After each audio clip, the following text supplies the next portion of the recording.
Hi, this is Johnny. Welcome back to my YouTube channel. Ngayon guys, merong gustong i-share sa inyo about sa ating printer. Kung in case na na-experience nyo to guys, yung printer ninyo is nasira yung black at ang gumagana na lang yung colored. Halimbawa, nag-print kayo ng black, then hindi maganda yung output, then ginawa nyo na lahat yung mga troubleshoot, cleaning or deep cleaning, pero ganun pa rin yung output. Ibig sabihin guys, nasira na yung ating black cartridge. So gaya nito guys, sa ating printer, baka sakaling makatulong sa inyo guys kung ano ba yung ginawa kong temporary na paraan para makapag-print pa rin tayo ng black. I-try natin na i-print to guys.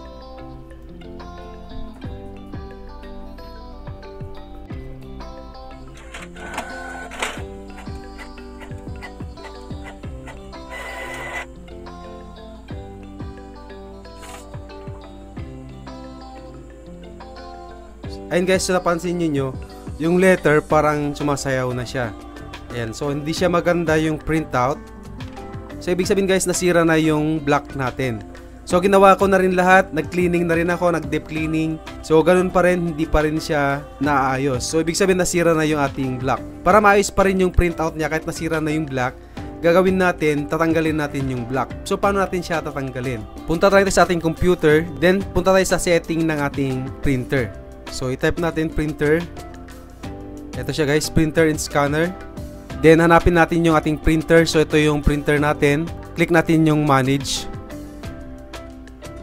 Then printing references. And ito na yung printing references. Pwede nyo rin siya makita dito. Halimbawa dito, click mo lang yung file, then print. Then printer properties. Then maintenance. Ayan, so pares lang din naman dun sa ginawa natin kanina. Then dito sa maintenance, i-click natin yung ink cartridge settings. Ito siya. Dito nakalagay ink cartridge both black and color. So ginagamit niya yung black and color sa pagpiprint. Para matanggal yung black, kasi mayroon ng defect yung ating black. So i-select lang natin yan guys. Then i-select natin yung color only. Then okay. Then click natin yung okay. Then ngayon, i-try natin ulit na i-print to para mapakita ko yung pagkakaiba niya. So may lumalabas pala na ganito guys. Ayan, only the following ink cartridge will be used for printing color. So okay lang natin to.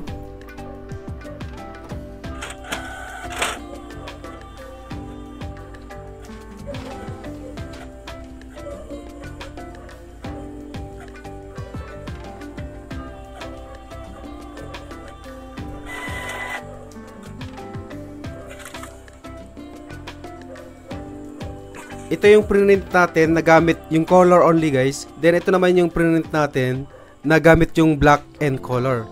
And so sumasayaw na yung letter. Hindi na maganda yung printout. Then dito naman guys, tinanggal natin yung black. Colored lang yung gumagana. And so nakita yung pagkakaiba. Naging okay na siya. So naging normal na yung printout. Ayun guys, ganoon na yung gawin natin na temporary solution dito sa ating printer in case na nasira yung black ninyo. Kahit nasira na yung black cartridge natin, pwede pa rin tayo makapag-print ng black. Sana guys, nakatulong yung ating video tutorial at sana nasundan ninyo. Kung bago lang kayo sa channel ko, please click the subscribe button and hit the notification bell para ma-update ka dun sa mga bagong videos na i-upload ko. Maraming salamat po and God bless. See you in the next video.